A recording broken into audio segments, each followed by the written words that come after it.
Cette vidéo c'est pour comparer entre la Tour Eiffel à Paris, France et l'Atomium à Bruxelles, en Belgique.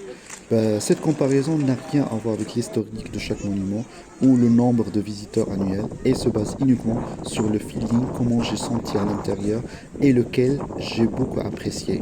Pour ça, j'ai monté à l'intérieur et j'ai grimpé au sommet. Regardez la vidéo et dites-moi à la fin quelle expérience vous avez aimé le plus.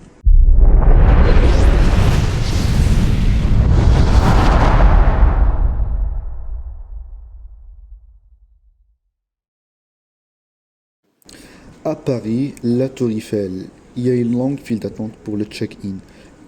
Là, on vérifie toutes vos affaires pour des raisons sécuritaires. Une fois passé la porte de sécurité, vous allez vous retrouver directement sous la Tour Eiffel et vous allez sentir l'immensité de la structure. À côté, il y a plusieurs kiosques qui vendent des tickets d'entrée à l'intérieur. Et là, vous pouvez choisir entre les escaliers ou l'ascenseur.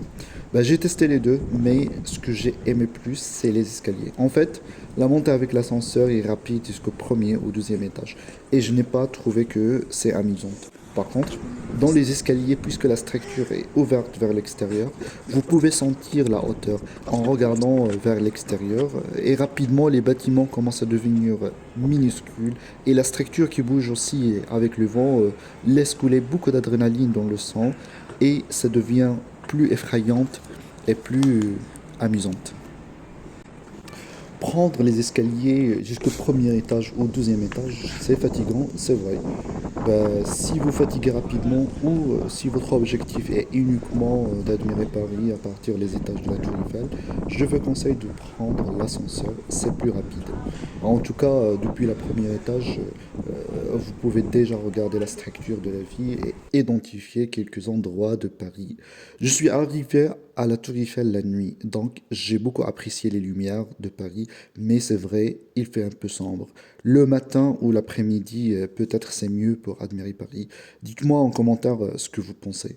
Donc, dans le premier étage et le deuxième étage aussi, il y a des petits magasins pour acheter des souvenirs ou acheter de quoi manger ou boire. C'est comme un petit mall.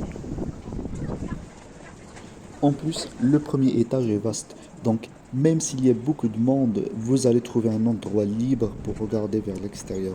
Et puisqu'il n'y a que des grillages, vous pouvez regarder Paris des quatre coins. Je suis arrivé à l'Atomium l'après-midi parce que il ferme ses portes à 16 heures. Je ne sais pas est-ce que c'est toujours le cas ou uniquement dans cette période d'hiver. En tout cas, je vous conseille d'acheter vos tickets à l'avance. Il y a aussi des guichets sur place. Moi, j'ai acheté des tickets à partir de Parc Mini Europe. Là-dedans, il y a la plupart des monuments d'Europe, mais en taille très réduite. C'est aussi très intéressant comme parc. Et pourquoi pas, si vous êtes à Bruxelles, visitez les deux. Dis-moi en commentaire si un épisode qui compare entre Parc Mini Europe en Bruxelles et Musée Madame la Tussauds en Amsterdam est intéressante. À l'intérieur de l'Atomium, il y a trois méthodes pour se déplacer entre les atomes. Escalier dans quelques parties, escalateur entre les atomes et ascenseur uniquement vers le sommet.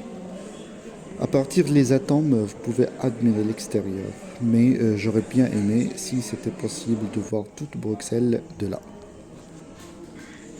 En tout cas, la vue est agréable. Par contre, je serais plus content si je peux regarder de plusieurs faces.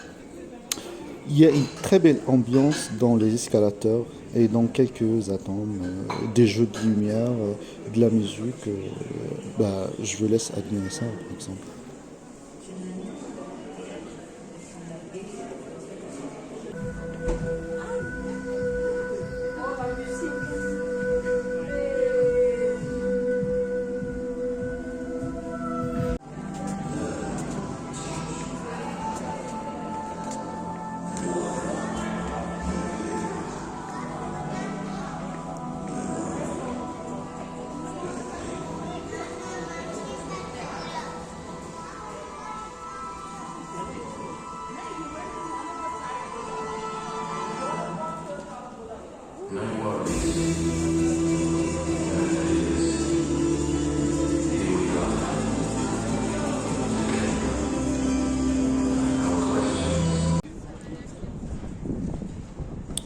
Certes, les jeux de lumière avec la musique étaient agréables, mais je voulais bien aimer s'il y avait des escaliers ou des escalators qui sont ouverts vers l'extérieur comme à la Tour Eiffel, parce que j'ai pas eu les mêmes sensations de la hauteur, surtout en s'approchant de la deuxième étage ou le sommet.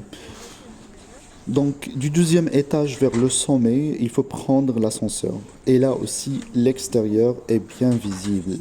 En s'approchant du sommet, vous sentez un peu d'angoisse et vous serez heureux que l'ascenseur s'arrête. Et là, vous sortez dans une chambre vitrée et la vue est agréable au point que vous ne voulez pas partir.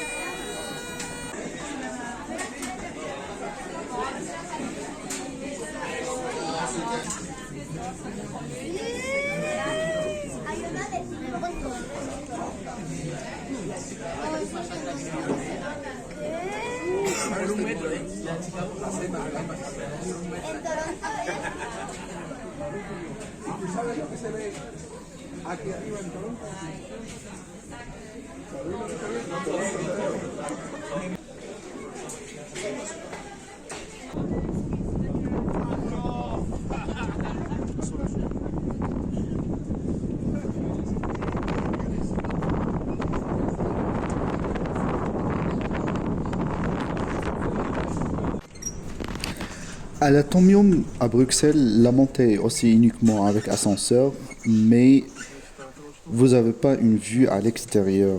C'est complètement fermé. Aussi, il y a un seul ascenseur et donc il faut attendre pendant des bonnes minutes dans un très long fil d'attente. Mais sinon, la vue à partir le sommet est agréable et mérite tout ce temps d'attente. Voilà, notre visite est déjà terminée. Pour moi, j'ai bien amusé à la Tour Eiffel que à l'Atomium, mais comme j'ai dit au début, cette comparaison se base uniquement sur mes sentiments. Dis-moi en commentaire ce que vous a plu le plus, Tour Eiffel ou Atomium.